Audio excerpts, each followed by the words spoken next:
Hello,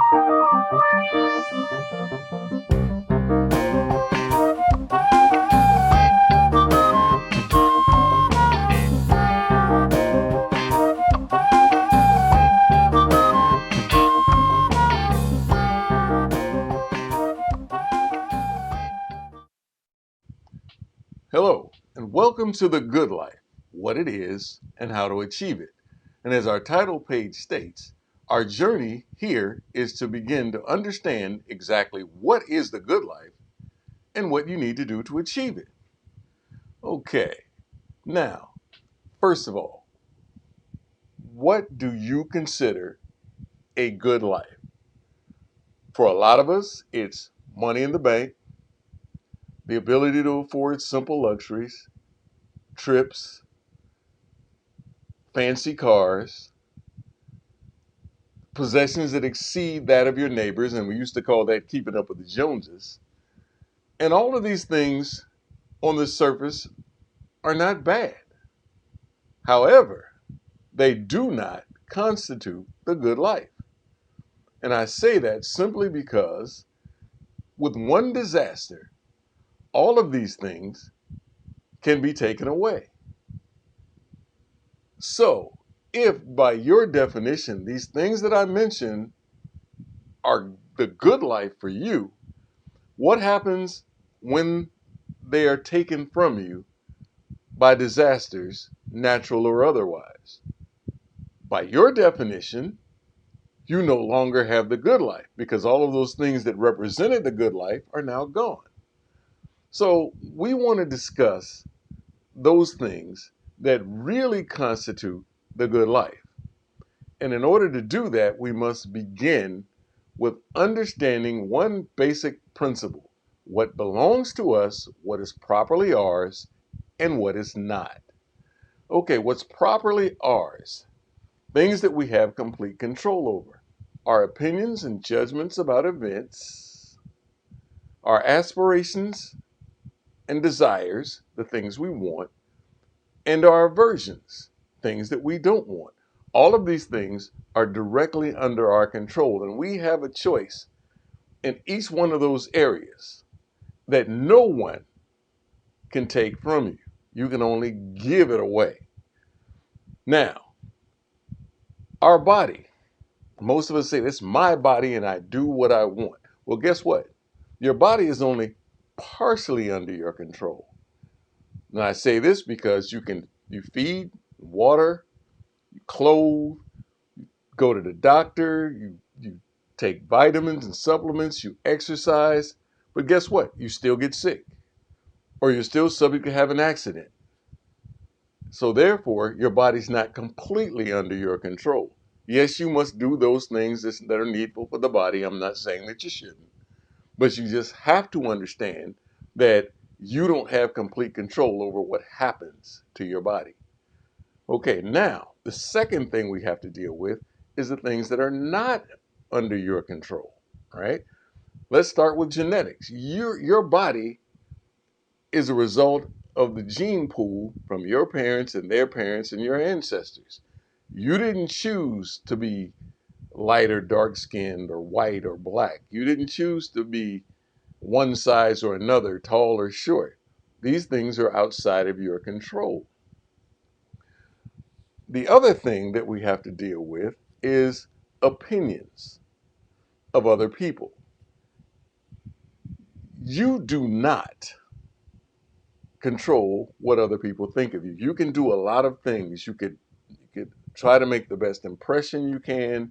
You could go out of your way to do certain things. You can grovel, you could fawn, you could lavish praise.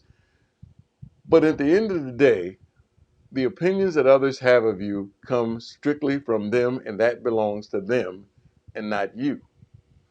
Okay, now status and wealth. Okay, how do you prosper? So you go to school, you get an education, you get a good job, but your station in life is not totally up to you. You can go to school, you can go to work, and you can do everything that you can do, basically, to become successful. But that is determined by someone else. You go to work, you work every day hard, you do the work, you do everything, but you're passed up for the promotion. Why? Because someone else made a decision that someone that they know is better qualified, or they may not even be better qualified, but they know the right people. So therefore, you can do all of the things that you know to do, and you should, but you have to understand that it's not up to you. So when we begin to grasp what's in our control and what's not, and we understand this, our life will become much more tranquil.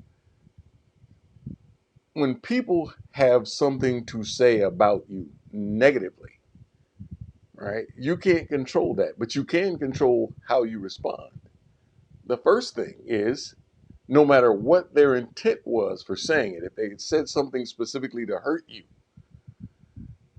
what you need to do first, before you do anything else, is decide whether what they're saying has the ring of truth.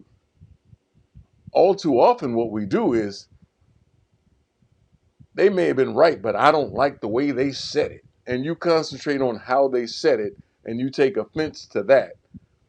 When your correct action should be, let me change this within myself so that this can never be said again. You're better off that way. When you get upset with someone, it's whatever they did, right? The event. You choose to get upset. Just as easy as you chose to get upset, you can choose not to. It's like the weather. You look outside and it's raining, and you're fussing. Oh, it's raining. It's terrible outside. It's just raining. Okay, well, at the end of all of that fussing about raining, guess what? It's still raining. Okay, so what's the better course of action instead of complaining about the rain? You decide that if I have to go out, I need to get proper rain gear, an umbrella, and go on and do what I need to do. Dress properly and go on and complete your day. That's infinitely more productive than cursing the rain that's not going to stop regardless of what you say, because the rain doesn't care. And you need to take that attitude with everything that you come in contact with. Okay, we go back to the person saying something negative about you. So if there's a ring of truth in it, correct it so that it can't be said again. If it is not true, what concern is it of yours? If someone believes something negatively about you, if you know in your heart you've done the right thing or you've done nothing wrong, then you don't have to pay any attention to what's being said, regardless of how they said it, when they said it, how loud they said it, or where they said it, because it's not true. So why should you spend your effort arguing about something that you know is not true? Again, this is just a simple way, and we've been taught other ways to deal with this thing. Don't let anybody say something to you. You just can't let nobody get that off. Oh, you're gonna disrespect me, and I can't be disrespected. You got to give me respect. Let's back that up just a little bit. Okay, respect is something that you earn by your actions. You don't get respect just by drawing breath. Let's get that clear right now. Just because you draw breath doesn't mean you deserve respect. Okay? All of us draw breath. So there's a little bit more requirements for respect than just drawing breath. Your actions determine the amount of respect that others give to you. If you do the right thing and you're consistent, people will notice. But you don't do the right thing so people will notice. You do the right thing because it's the right thing. Because some people might praise you, some people may scorn you. Neither of those things should bother you, because praise and scorn are like days. They come and they go.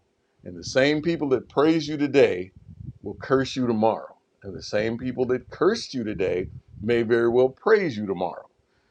So don't put your hopes based upon those opinions of those people. Do the right thing for the right reasons at the right time, and you will go on well. Now, one of the things that we need to understand is that a lot of the things we do are habitual, traditional, and we need to begin to look at the way we react to things and understand where that reaction comes from. And sometimes that reaction comes from, that's the way my parents did it, that's the way it's always been done. But just because your parents did it that way or it's always been done that way doesn't mean it's right for you in that particular situation and time. You need to stop. There's a stimulus and there's a response. And in between those two, there should be a gap. Something happens, you step into that gap, you accurately assess what's going on within yourself and what's external to you. And once you begin to apply reason to that situation, then you can give a proper response. All too often we go from stimulus to response. And you can generally tell that when people say, if you hadn't have done this, I would have never done that. You didn't think about it. You just was reactive.